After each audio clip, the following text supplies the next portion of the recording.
This is TomoNews for Friday, September 29th. What a rough night. Another day, another passenger gets dragged off a plane. Surprisingly though, everyone seems to be on the airline side on this one. The commotion on the Southwest flight from Baltimore to LA began when a passenger complained about two dogs on her flight, claiming she was deathly allergic.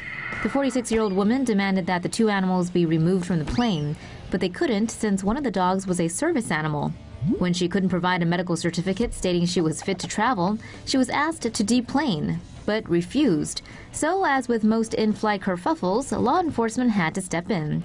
What followed next was some dramatic and pretty aggressive manhandling down the plane aisle, to the horror of other passengers. At one point, the woman claimed the cops ripped her pants and insisted she could walk on her own. Officers pushed and pulled the uncooperative woman all the way off the plane, where she was then arrested and charged with disorderly conduct. Then walk! Don't touch me! Walk! Show them that you're walking. Walk! I can't walk! Walk! He's got my leg! Walk! Right here, I have your leg. Right there. Don't touch me! Walk! Go carefully. Just go thoughtfully. Just please show them that you're walking. There we go. Just walk. Let it go. Walk! I'm a professor. What are you doing? What are you doing? Jeez, lady, get off the plane. Make the complaint later. The dragging definitely triggers Major David Dow flashbacks, but the public isn't so sympathetic with this lady. For someone who claimed to have a life-threatening pet allergy, she sure as heck didn't want off that plane. Mission complete. A team of scientists have finally returned to civilization after completing a NASA-funded isolation experiment to simulate life on Mars. The 6-person High Seas Mission 5 crew lived in a dome on the Mars-like landscape of Hawaii's Mauna Loa volcano for 8 months. The dome was equipped with a kitchen, bathroom, common area, and 6 individual bedrooms. Though not confined to the inside, the crew were required to don spacesuits whenever they went outside. While in the habitat, the crew conducted scientific research, equipment testing, and resource tracking. They also had to learn to prepare food using dehydrated and shelf-stable ingredients. Communication with the outside were subject to a delay of 20 minutes, the same amount of time it takes for signals to reach Mars from Earth. To better understand the psychological impacts of a long-term space mission, they were fitted with sensors that gauged their moods and monitored interactions with other members.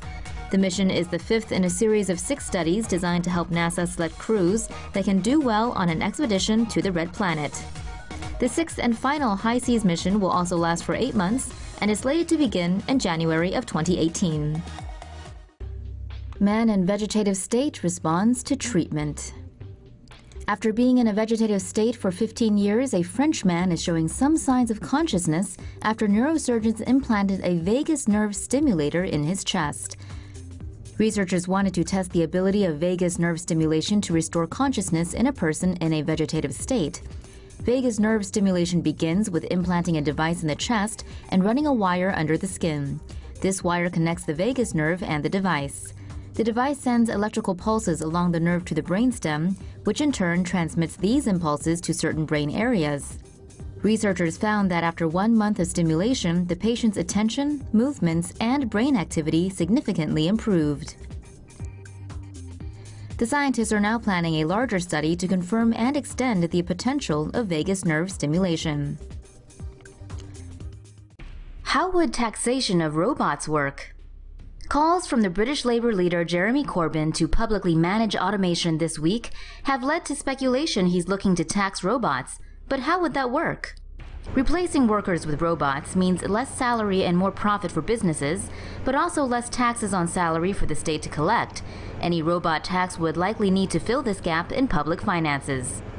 The Institute for Fiscal Studies estimates that the British government will collect £716.5 billion for the tax year 2016 to 2017. 43.1%, or £308.6 billion of this is contributed by the 30 million people in the British workforce. Separately, a PwC study estimates that 10 million British workers may lose their jobs to automation. If permanent, and not counting the amount the government may save from automation, this would lead to a shortfall of £92.6 billion, or 30%, in what the British state collects. A flat robot tax may help fill this gap. However, calls for automation to help people live comfortably via state-provided benefits, such as universal income, may well see automation taxes rise. But such a move would likely scare off private industry from investing in the United Kingdom. Scientists may be able to diagnose CTE in players before death. Researchers may have found a way to diagnose CTE in football players while they are still alive. CTE is a progressive brain disease caused by repeated trauma to the head. It usually shows up years after taking repeated blows. Currently, CTE can only be diagnosed through an autopsy. Researchers at Boston University wanted to look for other markers and found people with CTE had elevated levels of the protein CLL11 in both spinal fluid and blood around the brain. Researchers believe the CLL11 protein helps the smallest blood vessels in the brain transport oxygen. Higher levels of CLL11 could mean these blood vessels are leaking, which may lead to CTE symptoms. The team at Boston University is now working with a biotech company to develop a blood test to detect CLL11 and diagnose living players. More research still needs to be conducted on the CLL11 protein to confirm it isn't linked with other kinds of neurodegenerative diseases. There's no cure for CTE, but early diagnosis could give players a chance to mitigate the disease, aka retire.